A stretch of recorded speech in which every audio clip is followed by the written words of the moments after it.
Medical Services Principal Secretary Kimutai, alongside representatives from the Social Health Authority SHA and the Ministry of Health, today appeared before the National Assembly Health Committee, chaired by Robert Pukose, to respond to concerns raised by MPs during their retreat in Naivasha. Which money was this? Key issues discussed included the total debt owed by and to the now-defunct NHIF. The committee was informed that the government institutions and ministries owe NHIF 25 billion Kenya shillings, while NHIF itself has a debt of 30 billion Kenya shillings. This money you are owed, or the money you owe to service provider, I'm getting confused about that, because some you said you are looking at money that should have come to you and have not come. But we're also saying now you have offered service. So who owes who what? 8.137 billion. Civil servants WIBA prior to 2021 claims is 3.927 billion.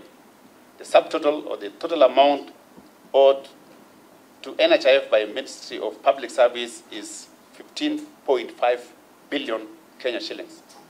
Ministry of Interior and National Administration, the National Police, /KPS medical cover is 1.6 billion. SHA, on behalf of NHIF, is claiming if SHA has to evade the debt trap of NHIF, this business of being a financier of other departments must come to an end.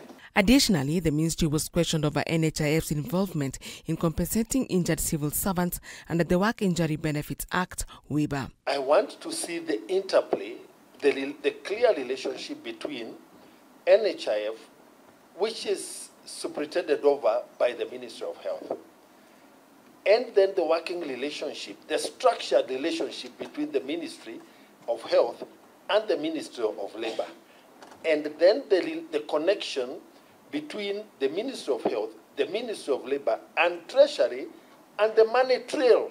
Chair, it's in a view of the risks. There is the big risk that was being covered for, but we can provide additional information on the same.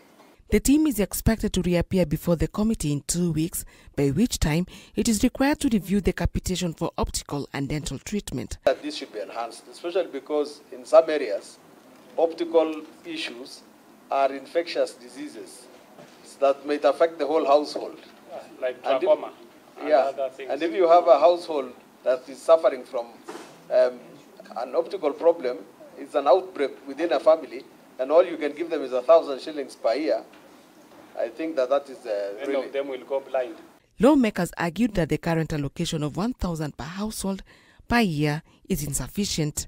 Eunice Omolo, K24 TV, Nairobi.